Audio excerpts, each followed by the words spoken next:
இந்த படம் ஆரம்பிச்சு 5 வருஷம் ஆச்சு. நான் முதல் நாள் இந்த படத்தோட செட்டுக்கு போறேன்.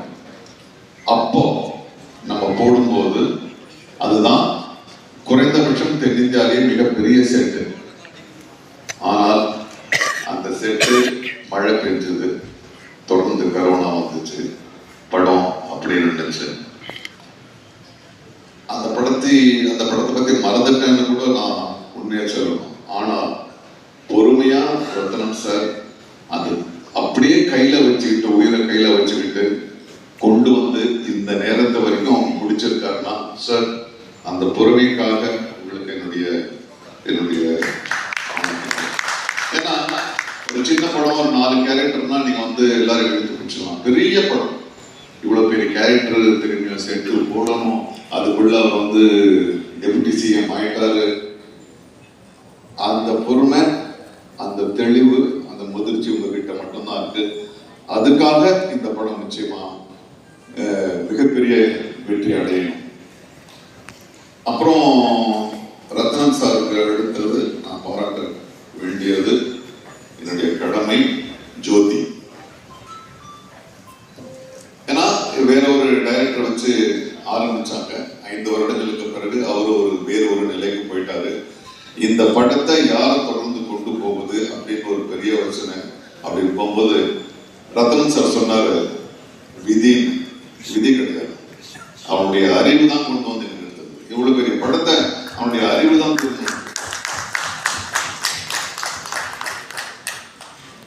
ஏன்னா ஜோதி இந்த படத்தை ஆரம்பிச்ச முதல் நாள் நான் போனேன், சிரிச்சுக்கிட்டே இருந்தேன். சார் எப்படி உங்களுக்கு எந்த பொறுமை இருக்கோ அப்படியே அவனுடைய பொன் சிரிப்பு.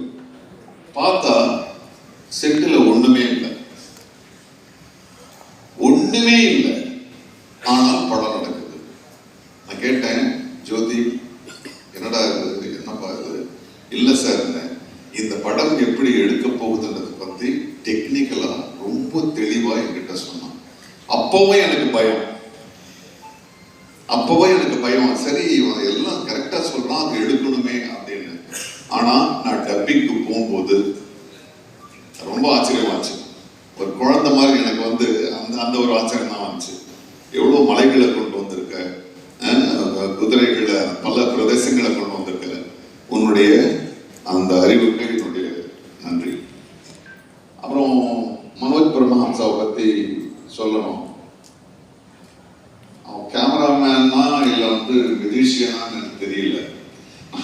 ஏன்னா நம்ம தான் நடிக்க வரும்போது ஒரே ஒரு கேமரா தான் இருக்கும். நான் ஃபர்ஸ்ட் டே அங்கே நம்ம அந்த விஜயவாடால போறோம், இங்க ஒரு கேமரா போகுது, அங்க ஒரு ட்ரோன் ஒன்று போகுது, அப்புறம் அந்த ஸ்டார் வார்ஸ் படத்துல வர்ற அந்த ரோபோ மாதிரி இங்க ஒன்று ஓடுது. அவ்வளோ ஒரு டெக்னிக்கல் இதோட அந்த படம் இருந்துச்சு. எப்படியும் ஒரு 6-7 கேமரா இருந்துச்சு. எந்த கேமராக்கு நடிக்கிறதுன்னு எங்களுக்கு தான் குழப்பம், உங்களுக்கு இல்லை. ஸோ ஆக இதுக்கு பின்னால பெரும் கதைகள் இருக்கு, பல தடைகள் தாண்டி வந்திருக்கு.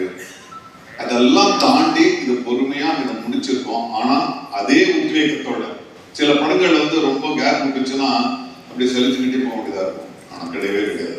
ரத்னம் சார் கூப்பிடும் போதெல்லாம் நான் பிஸின்றதுக்காக இல்லை, அவர் கூப்பிடும் போதெல்லாம் நான் வேற இடத்துல இருந்து வந்தேன். நான் கோவால இருந்து வந்தேன். நான் 8 மணி நேரம் காரில் வந்து 8 மணி நேரம் திரும்பி 8 மணி நேரம் வந்தேன். ஏன்னா பவன் கல்யாண் அவர்கள் அவர் வந்து